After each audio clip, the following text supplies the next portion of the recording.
nakita ko kasi itong Devil's Backbone. Hindi yung Devil's Backbone. Ano nga pangalan ito? Anastasia. Nakita ko kasi itong Anastasia, oh.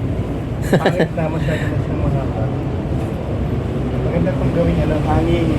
Di ba ka-from me? Ayan, nalalagyan natin sa paso. May mga ugat na siya.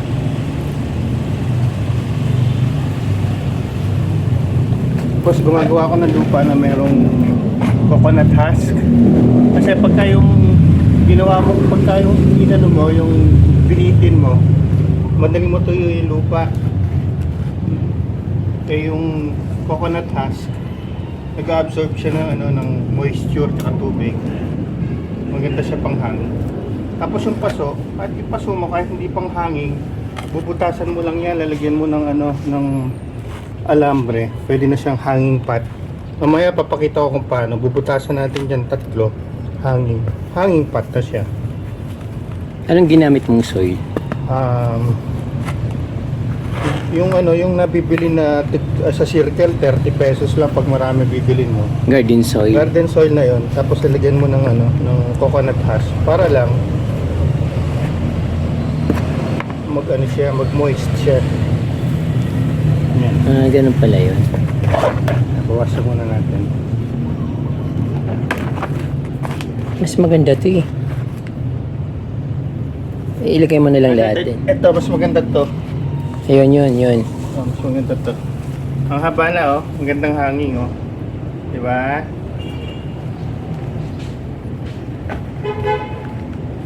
Ay, ang friend ko, busy siya sa pag-gardening.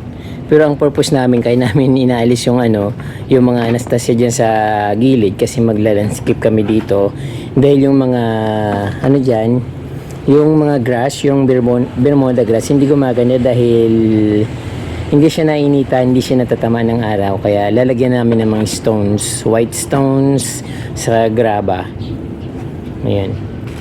Ito yung binibili namin sa circle, oh. 30 pesos lang. Pagka yung tatawaran mo.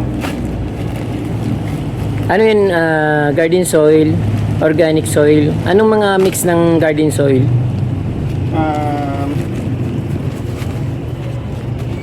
Garden soil. Vermicast, Tapos merong rice, ano yung rice tawag? hull, yung bulok. Maganda yun eh. May panang palay. Yes, yung bulok na ipa ng palay.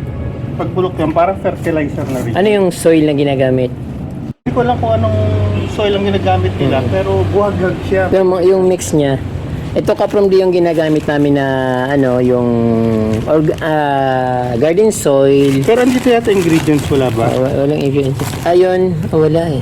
Walang ingredients. Nabibili lang kasi yan sa Quezon City Circle. So 30 pieces yung isang bag na yan.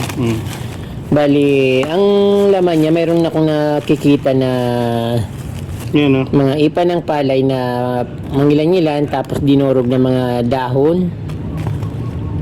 Durog ng mga dahon, tapos parang may parang may vermicast, din may halong parang buhangin na maliliit ba. Siguro river soil yun eh. River sand siguro yun. Pino yung niya, hindi naman siya lupa kasi kapromli, medyo matalim-talim siya. Na parang ayun, hindi ko ma-identify kung anong mixed na soil, but mga bulok na dahon ito na parang mga sunog-sunog na ipa ng palay. Yun, tas bulok na dahon na parang giniling siya. Yun. Ayan, maganda rin sa pagpanghangin, no? So, ayan yung binunot namin na dyan, Anastasia or Assistecia plants. So, mahaba na kasi siya.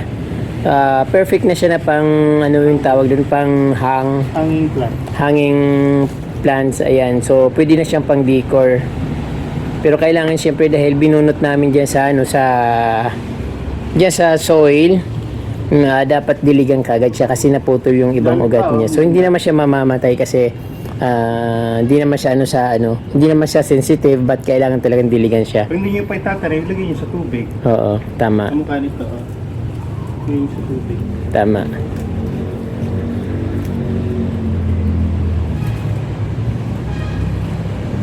So after nyan, lalagyan namin ng landscape. Yun nga sabi ko, parang kasi hindi gumaganda yung mga Bermuda grass dahil walang init dyan, di natatama ng araw. Dahil dyan sa taas, may mga, ano yan, may mga puno, mga dahon, may mga akasya sa labas. So yung araw kasi na doon sa, ano, sa bandang harapan na tatabunin ng mga matataas na kahoy.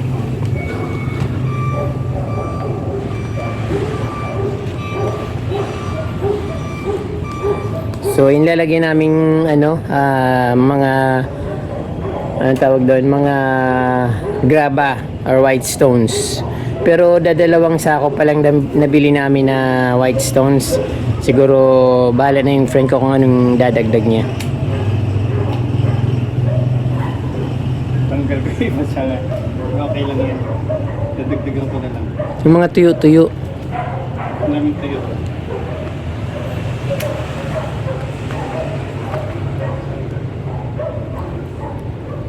Sa puno muna na. Puno, putulin. Yan. Dagdagan na lang natin para tumapal ulit. Marami naman eh. Puputasan ko para ano, lalagyan ko ng alambre. Maganda.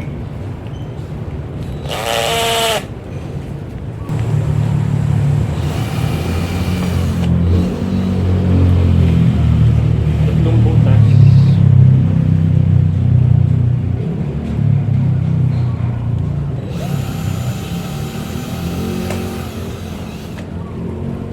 Yung bit ng pangbutas, pwede na yung pangkahoy.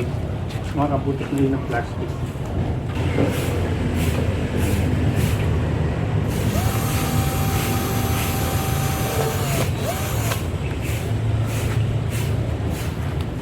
Ayan na yung ginawa ng friend ko. So, ang tawag namin kay friend, sa friend ko ay Kapitan. Kapitan Bok. So, just call him Kapitan Bok.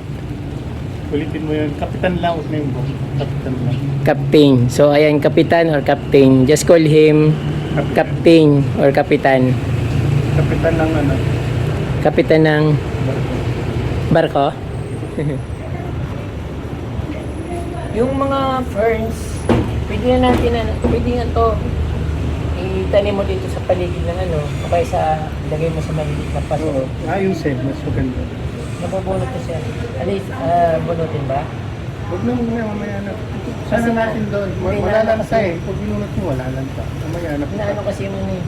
Tinanggal ko yung ano, kasama siya.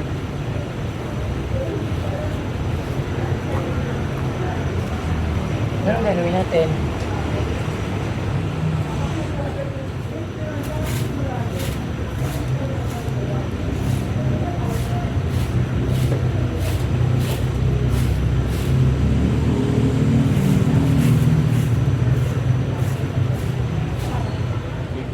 Saan mo nabibili yung ano na yan, yung borderline? Sa ano lang, in order ko lang sa Lazada. Yan, 5 liters, 200 plus lang. 200 plus? Kaya hindi nalugi. Lazada online? Oo. Tapos mayroon pa kasama mga ganito. Mga parang pako-pako, parang ano pang ano na. Fix. Ayan. So magagawa mo kung anong gusto mong korte sa yung landscape, pag landscape, kung anong gusto mong landscape. So masusunod mo kung anong gusto mo. Pero yun lang yan kasi hindi pa natin alam kung ano talaga magandang Oo. korte. Pero okay na siguro yun. Tapos ang ilalagay natin dito, bato na. Batong puti. Tapos para makatipid, iniisip ko dun sa loob, graba. Graba na.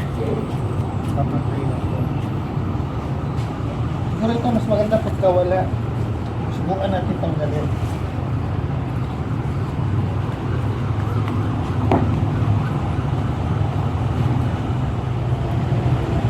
Kaya hindi ako tumutulong sa kaibigan ko. Pag naglagay na ng bato, saka ko siya tutulungan. But tumulong naman ako sa paglinis. So sa kanya talagang gardening ito. So gusto kong makita kung paano niya mag-garden, kung paano siya mag-gardening. Ayan. So mamaya bibili kami ng ano, mga graba kasi meron na kami nabiling white stone sa Fairview pero kokonti, pero sabi niya kasi gusto niya mas mayroon ano, mayroon graba doon sa loob kasi yung para makatipid. Din yung white stones dito raw banda sa medyo labas. So ayun, medyo marami-raming graba kakailanganin niya dyan. So dito pa kasi malaki masyado kasi yung garden niya. Ayun, maubos niya na yung ang mga bricks na pinang landscape niya noon. So ayun. So ayan pa ganun kahaba yung lalagyan pa namin ng mga white stones. So ayun. Kaya medyo marami-raming bato yung kailangan. Pero yun lang naman ang gagastusan niya, yung mga bato, kasi yung halaman meron naman siyang ilalagay diyan kung ano-ano na lang na halaman. Sabi ko, sinasuggest ko lang naman kung gusto niyang sundin. Sa harap ng mga malalaking plants na yun, lagyan ng mga maliliit na plants para medyo mapuno naman ng konti yung diyan, bakant na walang halaman. So yung pikara sa Eugenia, napakaganda niyan tingnan diyan, no. At kulang lang talaga yung decor niya sa baba. Pwedeng stones at lagyan ng konting kahit mga ferns na maliliit lang o kaya pikara or something na kutsarita. Ayan.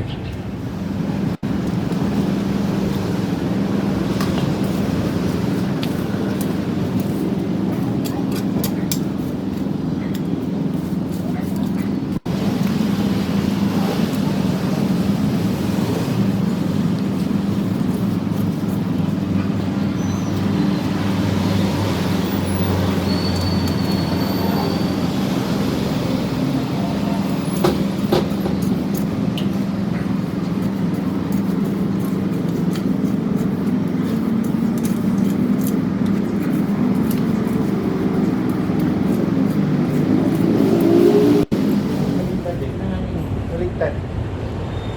Baliktadin mo. Kasi yung malapad eh. Kailangan malapad. Yan. Ay, talaga hindi mo magagamit yung sobra. Ayan, pwede mo. Sabay yung gunting mo. Saan mo? Sarap mo.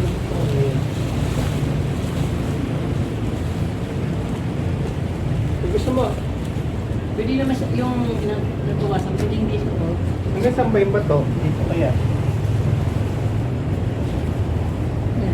Kasi matatakpan yung ugat eh.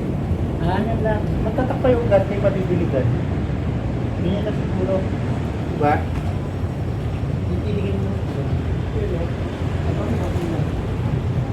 Yan, ganyan na lang. Ha? Pero dapat may mga bato natin. Ano natin dagdagan?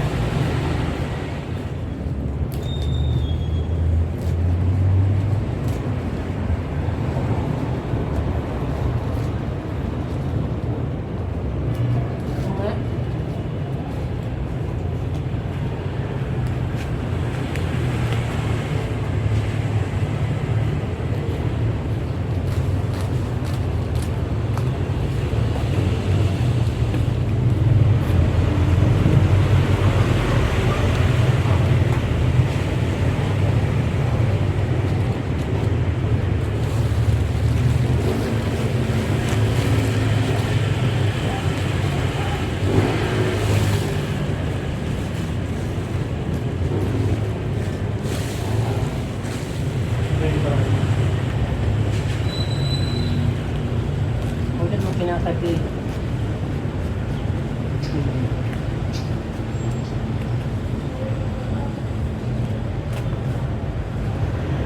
Tali mo.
Basta dito lang muna.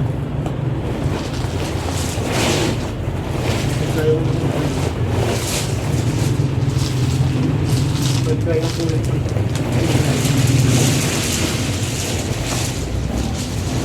Graba na. Dito pala. Lagi sabi pala yung ano. Hindi totoong bato. Pero malalaki ng konti kaysa Alam ko yung batong totoo. wala, dapat mga limang ganito.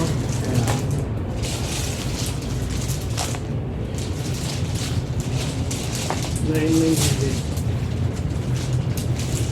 Hindi design mo lang sa gilid. Kaya nga. Turning points. Okay. Marami na rin yan. Gusto mo tanggalin natin ang mga yan dito. Saan? Yung mga yan. Kasi rin. Hindi naman kailangan. Konti lang yan eh.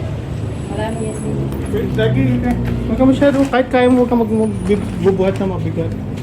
Hirap po. Hindi ko masakit.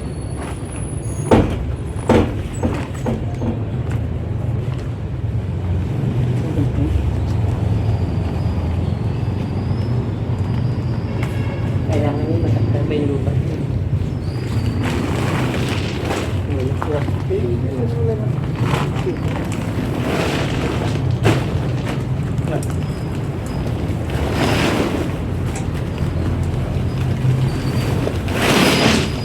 Nakasupra na.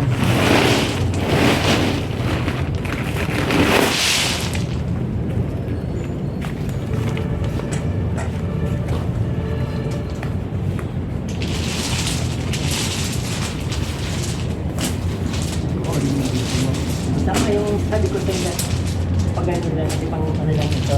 Eh, kasi nga kung lang pang gilid lang ito.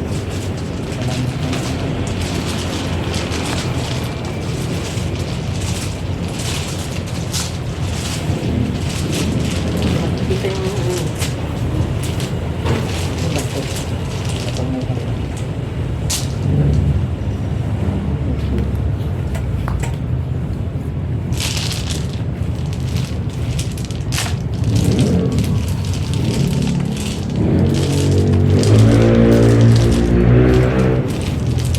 Sabi mo namin ba ito?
Graba.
Dali lang naman yung kakalat lang ng konti.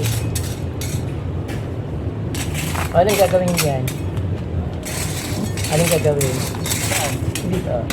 Ilagay ko na yung buhang. Ano dyan?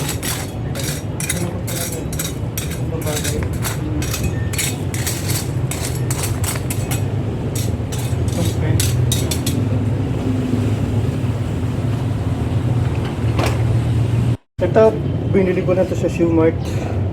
Nag-sale sila 50%. Nagamit ko na nga eh. Pero kung di ako nagkakamali, siguro mga ang isang piraso parang 40 pesos o 35. Ganun na, sale kasi. Maganda. Ayun.